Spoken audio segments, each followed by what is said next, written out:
இது வெறும் கவிதை அல்ல, தன் காதலை சொல்ல முடியாமல் தவிக்கும் ஒரு காதலனின் கதையும் தான். என் வயதொத்த வாலிபர்களோடு வலம் வந்த காலம் அது. ஊர் நடுவில் அமர்ந்து அவள் பாதம் பதித்த இடமெல்லாம் உலா வரும் எனது இரு கண்கள்.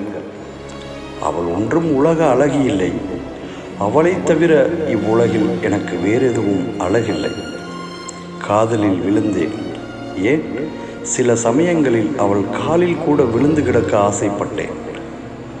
அவள் எனக்குள் இருந்த காதலின் உன்னதம் உணர்த்தியவள். அவள் பாதங்களில் விழுந்து கிடப்பதே என் காதலுக்கு மரியாதை என்று உணர்ந்தவள்.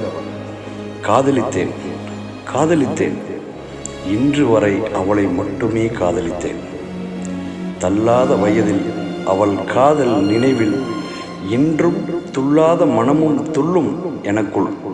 அப்படித்தான் காதலித்தேன். ஆனால் ஒரு நாளும் நானும் அவளும் கைகோர்த்து நடந்த நாட்களை யாரும் கண்டதில்லை. ஆனால் என் கனவுகளில் அப்படித்தான் பல இரவுகளை நான் கடந்து வந்தேன். ஒரு நாளேனும் நினைவுகளில் அது நடந்தேறுமா என எண்ணிய கணத்திலேயே கண்ணெதிரே கட்டியவனுடன் கைகோர்த்து போனாள்.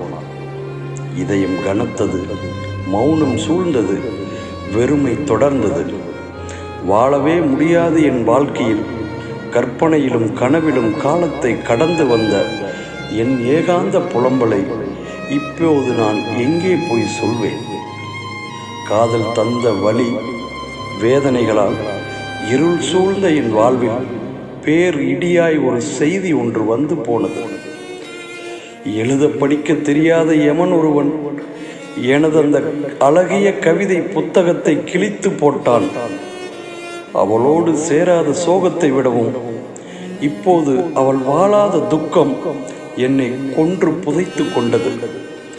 மரணித்த மனம், செரித்து கொள்ளாத சோகம். அப்போதிருந்து இப்போது வரைக்கும் நான் இறந்து வாழும் ஒரு நடைப்பிணம். அவள் மரணம் என்னை ஒன்றும் செய்து விடாது. மண்ணுக்கு கீழே அவள், மண்ணுக்கு மேலே நான், அவ்வளவுதான். அவள் வேர், நான் மரம் என்று மாறிப்போன என் வாழ்வில் அவள் விட்டு சென்ற மகள் என் மகளாய் மாறி போனதுதான் எனது இந்த வாழ்வின் பெரும் வரம்.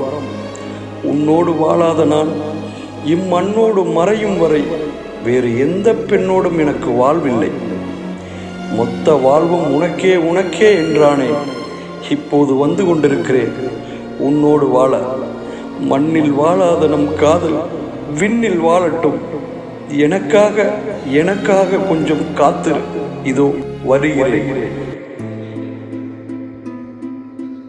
நம்ம ஊர்லேயும் 2 பசங்க அப்பா அம்மா இல்லாமல் படிக்க முடியாமல் கஷ்டப்பட்டுட்டு இருக்காங்கடா. அவங்களையும் நல்லா வேலை வாங்கி முடிக்கிற வரைக்கும் நம்ம தான்டா படிக்க வைக்கணும்.